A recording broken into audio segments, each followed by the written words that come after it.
El aire acondicionado del Archivo Histórico Municipal de Veracruz luchaba contra el calor húmedo del Golfo de México que se filtraba por las ventanas mal selladas. Dr. Elena Morales se secó el sudor de la frente mientras revisaba una caja de documentos marcada como Puerto, década 1900 a 1910. Era viernes por la tarde, y la mayoría del personal ya se había marchado, dejando solo el sonido de las gaviotas del malecón y el tráfico lejano de la Avenida Independencia. Otra caja más y me voy, murmuró Elena, ajustándose los lentes. A sus 35 años, había dedicado más de una década a estudiar el periodo porfiriano en Veracruz, pero su investigación sobre las familias comerciantes del puerto avanzaba lentamente. Al abrir una carpeta deteriorada, una fotografía se deslizó hacia el escritorio. Elena la tomó con cuidado, notando inmediatamente la calidad excepcional de la imagen. En sepia, mostraba a 5 jóvenes elegantemente vestidos posando frente a lo que parecía ser el Hotel Diligencias. Los hombres llevaban trajes de 3 piezas y sombreros de fieltro, mientras que las 2 mujeres lucían vestidos de día con cuellos altos típicos de 1905. ¡Qué extraño!, susurró Elena, acercando la foto a la lámpara del escritorio. En la esquina inferior derecha, con tinta desvaída, alguien había escrito, Los 5 de la Resistencia, Veracruz, marzo de 1905. Pero lo que la intrigó no fue la inscripción, sino un detalle que no cuadraba con sus conocimientos históricos. Uno de los jóvenes, un hombre moreno de unos 25 años, llevaba en el ojal de su saco una pequeña insignia que Elena reconoció inmediatamente, el símbolo del Partido Liberal Mexicano de los Hermanos Flores Magón. Pero según todos los registros oficiales que había estudiado, el PLM no había tenido presencia organizada en Veracruz hasta 1906. Esto no puede ser correcto, murmuró, buscando una lupa en el cajón. Con la lupa, pudo ver más detalles. El joven de la insignia tenía rasgos indígenas marcados y una cicatriz apenas visible en la mejilla izquierda. A su lado, una joven de tez clara y cabello rizado miraba directamente a la cámara con una expresión desafiante que contrastaba con la pose formal de los demás. Elena giró la fotografía. En el reverso, con letra diferente y tinta más fresca, alguien había anotado, Familia Herrera, donación 1987. Conocía a esa familia. Los Herrera habían sido propietarios de una importante casa comercial en el puerto durante el Porfiriato. El reloj de pared marcaba las 6 de la tarde cuando Elena finalmente guardó la fotografía en un sobre y recogió sus cosas. El misterio tendría que esperar al lunes, pero ya sabía que no podría quitárselo de la cabeza durante el fin de semana. Mientras caminaba por la Plaza de la Constitución hacia su auto, Elena observó las mismas calles que habían pisado aquellos 5 jóvenes más de un siglo atrás. Las palmeras se mecían con la brisa marina, y el aroma del café tostado se mezclaba con el olor salado del puerto. Veracruz había cambiado mucho, pero su esencia porteña permanecía intacta. En su departamento esa noche, Elena no pudo resistir la tentación de escanear la fotografía y ampliarla en su computadora. Mientras más la estudiaba, más preguntas surgían. ¿Quiénes eran realmente estos 5 jóvenes? ¿Por qué alguien los había llamado la Resistencia? Y sobre todo, ¿qué había pasado con ellos? La historia que conocía sobre Veracruz en 1905 hablaba de prosperidad comercial bajo el gobierno de Porfirio Díaz, de inversión extranjera y modernización del puerto. Pero esta fotografía sugería que había otra historia, una historia de resistencia política que había sido borrada de los registros oficiales. Elena se sirvió un café y abrió su laptop. Esa noche comenzaría a buscar respuestas, sin imaginar que lo que estaba a punto de descubrir cambiaría no solo su investigación, sino también su comprensión de la historia de su ciudad natal. Antes de continuar, cuéntanos en los comentarios desde qué ciudad nos estás viendo.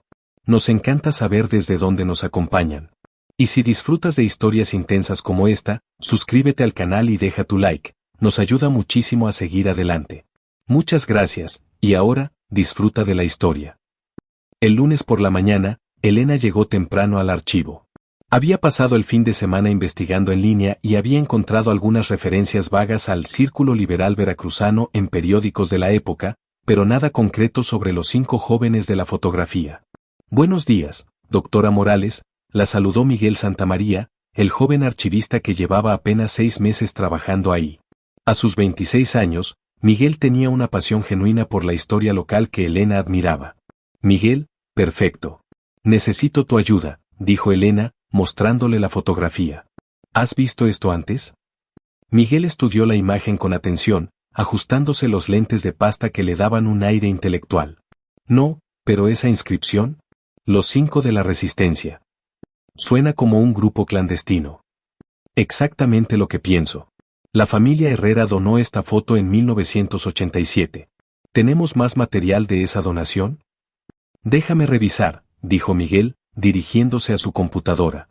Después de unos minutos, levantó la vista. Hay 3 cajas más de la donación Herrera, pero están en el depósito del sótano. Puedo bajarlas esta tarde. Elena asintió. Hazlo, por favor. Mientras tanto, voy a visitar a doña Carmen Herrera. Si mal no recuerdo, es la última descendiente directa de esa familia que sigue viviendo en Veracruz.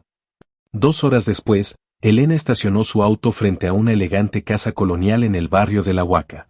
La residencia de Carmen Herrera, de 82 años, conservaba el esplendor de las casas porteñas del siglo XIX, con sus altos techos, balcones de hierro forjado y patios interiores llenos de plantas tropicales. Doctora Morales, qué sorpresa tan agradable, dijo doña Carmen, invitándola a pasar al salón principal. A pesar de su edad, la anciana mantenía una postura erguida y una mente lúcida. ¿En qué puedo ayudarla? Elena le mostró la fotografía. El cambio en la expresión de doña Carmen fue inmediato, sus ojos se llenaron de una mezcla de sorpresa y nostalgia. ¡Ay, Dios mío!, susurró, tomando la foto con manos temblorosas. No había visto esta imagen en décadas. ¿Dónde la encontró? En los archivos municipales. Forma parte de la donación que su familia hizo en 1987. ¿Reconoce a alguna de estas personas? Doña Carmen se dirigió lentamente hacia un antiguo escritorio de caoba y sacó unos anteojos. Este joven de aquí, dijo, señalando al hombre de la insignia liberal, es Joaquín Moreno. Era el prometido de mi tía abuela Esperanza. Elena sintió que se le aceleraba el pulso. ¿Su tía abuela está en esta fotografía? Sí, esta joven aquí. Doña Carmen señaló a la mujer de cabello rizado y mirada desafiante. Esperanza Herrera. Mi familia nunca habló mucho de ella. Decían que había sido rebelde. ¿Qué pasó con ella y con Joaquín? La anciana suspiró profundamente. Según lo poco que sé, desaparecieron en 1906. La familia siempre dijo que se habían fugado a Estados Unidos, pero mi abuela, que era hermana de Esperanza, siempre sospechó que había pasado algo más grave. Elena sacó su libreta. ¿Recuerda algún otro nombre? ¿Algún detalle sobre lo que hacían? Mi abuela guardó algunas cartas de Esperanza. Están en el desván, en un baúl viejo. Si quiere, puedo buscarlas. Mientras doña Carmen subía las escaleras con cuidado, Elena observó las fotografías familiares que adornaban el salón. Varias mostraban a miembros de la familia Herrera en eventos sociales de principios del siglo XX, pero ninguna incluía a la joven rebelde que había visto en la foto del archivo. Aquí están, dijo doña Carmen al regresar, cargando una pequeña caja de madera. No las he leído en años, pero recuerdo que hablaban de reuniones secretas y de a la causa, punto. Elena abrió la caja con reverencia. Dentro había una docena de cartas escritas en papel de carta elegante, todas firmadas por Esperanza.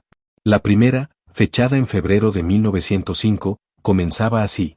Querida hermana Rosa, cada día estoy más convencida de que nuestro país necesita un cambio. Joaquín me ha presentado a un grupo de jóvenes que comparten nuestros ideales. No puedo darte detalles en esta carta, pero siento que estamos en el umbral de algo importante. ¿Puedo fotografiar estas cartas?, preguntó Elena. Por supuesto. Pero doctora Morales, tenga cuidado. Mi familia siempre tuvo la impresión de que meterse en los asuntos de Esperanza y Joaquín había traído consecuencias. Cuando Elena regresó al archivo esa tarde, Miguel la esperaba con las 3 cajas de la donación Herrera esparcidas sobre una mesa de trabajo. Doctora, tiene que ver esto, dijo Miguel, sosteniendo un periódico amarillento. Es un ejemplar de El Dictamen, de abril de 1906. Mire la página 3. Elena leyó el titular en voz alta. 5 agitadores buscan refugio en consulado estadounidense. El artículo, breve y claramente censurado, mencionaba que un grupo de elementos subversivos había intentado refugiarse en el consulado de Estados Unidos después de un incidente en el puerto. 5, murmuró Elena. Como los 5 de la fotografía. Miguel asintió. Y mire esto otro documento que encontré. Le mostró una hoja mecanografiada, aparentemente un informe policial, que listaba los nombres de 5 individuos buscados por actividades sediciosas: Joaquín Moreno, Esperanza Herrera, Alberto Vázquez, Carmen Mendoza y Esteban Ruiz. Elena sintió un escalofrío. Los 5 nombres correspondían exactamente con el número de personas en la fotografía. La historia oficial había borrado su existencia, pero los documentos estaban ahí, esperando ser descubiertos. Miguel, dijo Elena, mañana vamos a visitar el Archivo General del Estado. Necesitamos encontrar más información sobre lo que realmente pasó en Veracruz en 1906. Esa noche, mientras Elena organizaba las fotocopias de las cartas de Esperanza en su apartamento, no pudo evitar sentir que estaba siguiendo los pasos de algo mucho más grande de lo que había imaginado inicialmente. Los 5 jóvenes de la fotografía no habían sido simplemente activistas políticos, habían sido parte de algo que las autoridades porfiristas habían considerado lo suficientemente peligroso como para borrarlo de la historia oficial. La pregunta que la mantenía despierta era simple pero inquietante: ¿qué había descubierto ese grupo que había sellado su destino? El Archivo General del Estado en Jalapa estaba a 1 hora y media de Veracruz por la carretera serpenteante que subía hacia las montañas. Elena y Miguel habían salido temprano esa mañana de miércoles, aprovechando que Miguel había conseguido permiso para acompañarla en la investigación. Doctora, ¿no le parece extraño que un grupo de 5 jóvenes activistas haya desaparecido tan completamente de los registros?, preguntó Miguel mientras manejaba por la carretera entre cafetales. Muy extraño, respondió Elena, revisando las notas que había tomado de las cartas de Esperanza. En 1905, la prensa mexicana ya estaba censurada, pero siempre quedaban rastros en los archivos policiales o judiciales. Es como si alguien hubiera hecho un esfuerzo deliberado por borrar su existencia. En Jalapa, el aire era más fresco que en el puerto. El Archivo Estatal, un edificio moderno construido en los años 80, contrastaba con las construcciones coloniales del centro histórico de la ciudad. La archivista principal, licenciada Patricia Vega, los recibió con cierta reserva. Documentos sobre actividades subversivas en Veracruz, 1905 a 1906. Esos archivos están clasificados como sensibles. Necesitan una autorización especial. Elena mostró su credencial universitaria y su carta de investigación. Es para un estudio académico sobre movimientos sociales durante el Porfiriato. Después de 1 hora de trámites, finalmente obtuvieron acceso a una sala de consulta donde les trajeron 5 cajas de documentos gubernamentales de la época. Lo que encontraron superó todas sus expectativas. Entre los informes del jefe político de Veracruz y las comunicaciones con la Ciudad de México, descubrieron una serie de telegramas cifrados que, una vez decodificados con ayuda de un manual de la época, revelaban una historia completamente diferente. Miguel, lee esto, dijo Elena, mostrándole un telegrama fechado el 15 de marzo de 1906. Urgente, Grupo 5 elementos descubierto organizando huelga general Puerto. Poseen documentos comprometedores sobre contratos ferrocarril, solicito instrucciones inmediatas, jefe político Veracruz. La respuesta desde la capital era igualmente reveladora. Grupo debe ser neutralizado, discreción absoluta, no puede llegar prensa nacional, documentos deben ser recuperados, secretario Gobernación. Miguel silbó suavemente. Doctora, esto no era solo activismo político. Tenían información sobre los contratos del ferrocarril. Elena recordó inmediatamente las implicaciones históricas. En 1905, el gobierno de Porfirio Díaz había otorgado concesiones millonarias para extender la red ferroviaria hacia el puerto de Veracruz, contratos que habían beneficiado enormemente a empresarios estadounidenses y británicos. Si los 5 jóvenes habían descubierto irregularidades en esos contratos, esto explica por qué fueron borrados de la historia, murmuró Elena. No se trataba solo de oposición política, sino de corrupción a gran escala.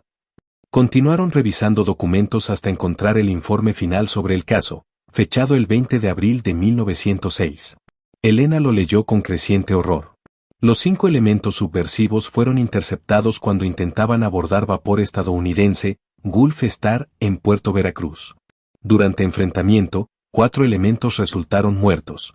5º elemento, femenino, logró escape con documentos. Búsqueda continúa. Cuerpos depositados fosa común cementerio municipal. Familias informadas que elementos huyeron a Estados Unidos. Dios mío, susurró Miguel. Los mataron. Y le dijeron a las familias que habían escapado. Elena sintió un nudo en el estómago. Esperanza Herrera había sobrevivido, pero sus 4 compañeros habían sido asesinados por las autoridades porfiristas. Y durante más de un siglo, sus familias habían creído que habían logrado escapar a Estados Unidos. Miguel, necesitamos encontrar qué pasó con Esperanza después de esto. Siguieron revisando documentos hasta encontrar una serie de reportes posteriores. Esperanza Herrera había logrado llegar al consulado estadounidense con los documentos comprometedores sobre los contratos ferroviarios. Sin embargo, el cónsul, bajo presión del gobierno mexicano, había rechazado otorgarle asilo. El último documento sobre el caso era devastador. Esperanza había sido encontrada muerta en su habitación de un hotel en el centro de Veracruz 3 días después, aparentemente por causas naturales. Los documentos que portaba nunca fueron recuperados. 5 jóvenes asesinados por exponer corrupción gubernamental, dijo Elena, cerrando el último expediente. Y sus familias nunca supieron la verdad. En el viaje de regreso a Veracruz, Elena y Miguel viajaron en silencio, procesando la magnitud de lo que habían descubierto. No se trataba solo de una historia olvidada, sino de un encubrimiento sistemático que había durado más de un siglo. ¿Qué vamos a hacer con esta información?, preguntó finalmente Miguel cuando ya se acercaban al puerto. Elena observó el paisaje costero que se extendía ante ellos. El mismo puerto donde Joaquín Moreno, Alberto Vázquez, Carmen Mendoza y Esteban Ruiz habían perdido la vida defendiendo la justicia. Donde Esperanza Herrera había luchado hasta el final por exponer la verdad. Vamos a contar su historia, dijo Elena con determinación. Vamos a asegurarnos de que el mundo sepa quiénes eran realmente, los 5 de la resistencia, y por qué murieron. Pero Elena no sabía que su investigación había despertado el interés de personas que preferirían que esa historia siguiera enterrada. Mientras su auto se dirigía hacia Veracruz en la creciente oscuridad de la tarde, un vehículo oscuro los había seguido discretamente desde Jalapa. La verdad sobre los 5 jóvenes de 1905 estaba saliendo a la luz, pero no todos estaban contentos con ese despertar del pasado. Elena no durmió bien esa noche. Los documentos que había encontrado en Jalapa revelaban no solo un asesinato masivo, sino un encubrimiento que había durado generaciones. A las 6 de la mañana, ya estaba despierta, tomando café en su balcón mientras observaba el amanecer sobre el Golfo de México. Su teléfono sonó. Era Miguel, y su voz sonaba alterada. Doctora, alguien entró al archivo anoche. No se llevaron nada, pero las cajas de la donación Herrera fueron revisadas. El guardia de seguridad dijo que unos hombres se identificaron como inspectores del gobierno estatal. Elena sintió un escalofrío. Miguel, recoge todas las fotocopias que hicimos y llévalas a tu casa. Nos vemos en el café de la Plaza de la Constitución en 1 hora.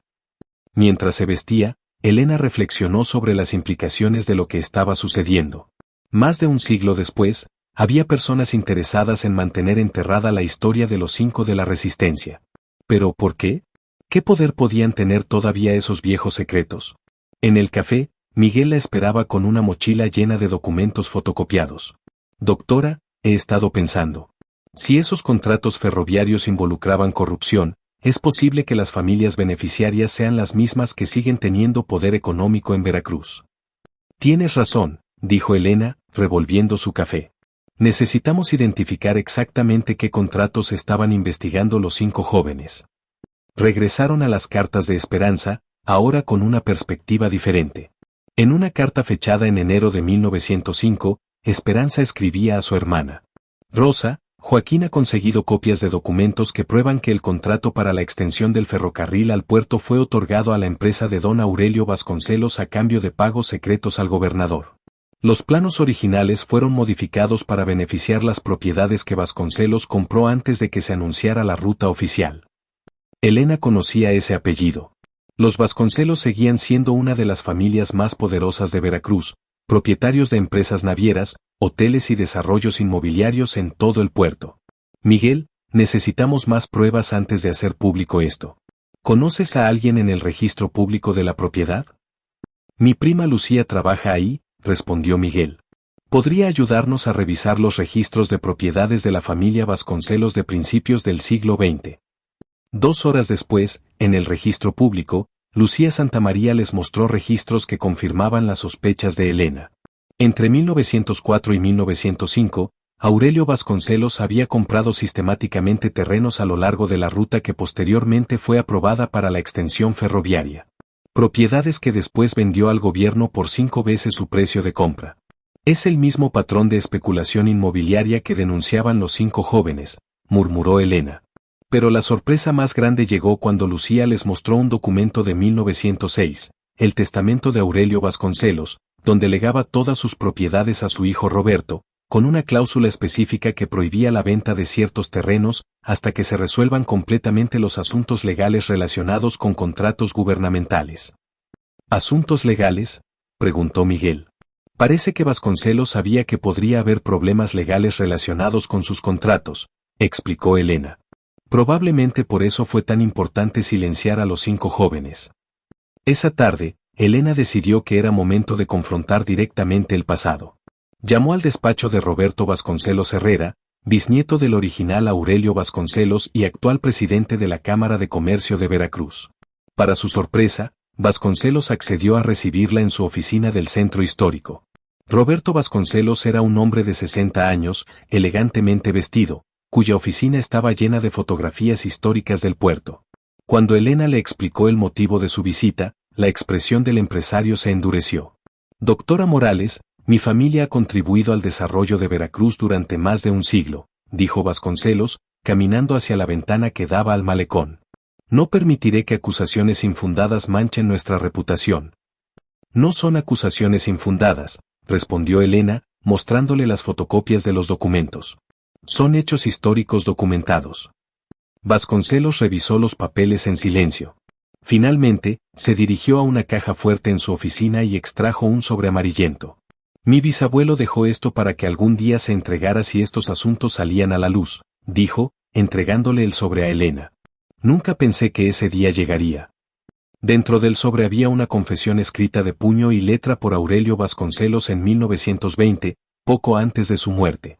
En ella, admitía haber sobornado al gobernador para obtener información privilegiada sobre la ruta del ferrocarril y haberse beneficiado ilegalmente de los contratos.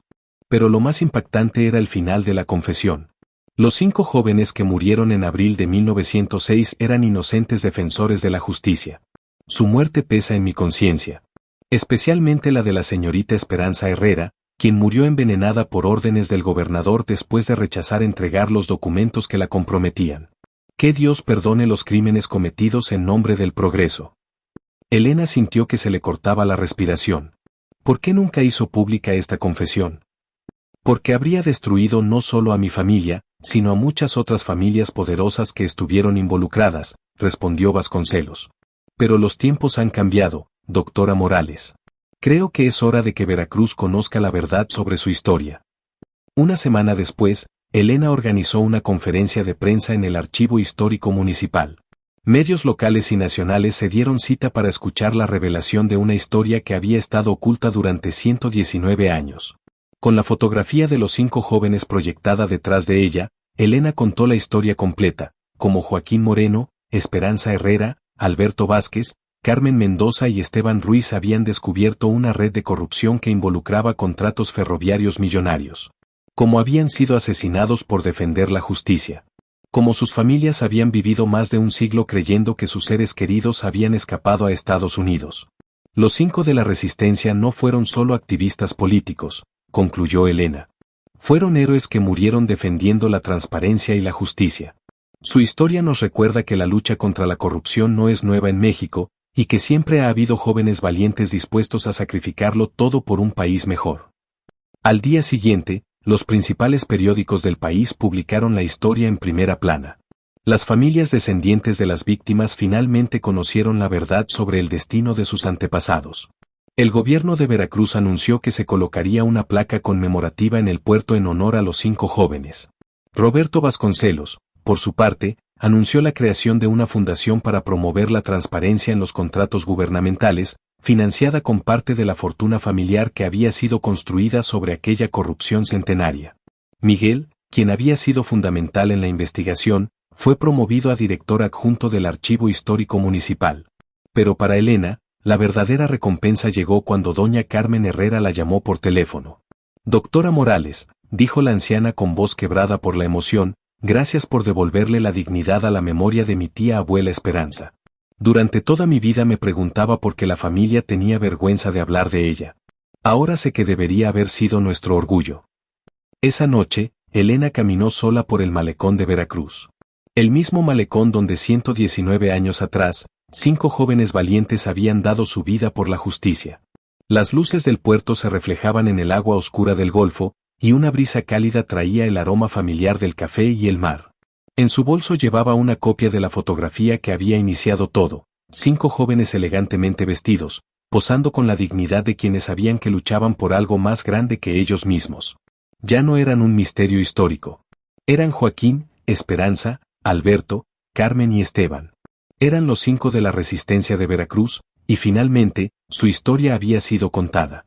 La fotografía de 1905 ya no intrigaba a los historiadores.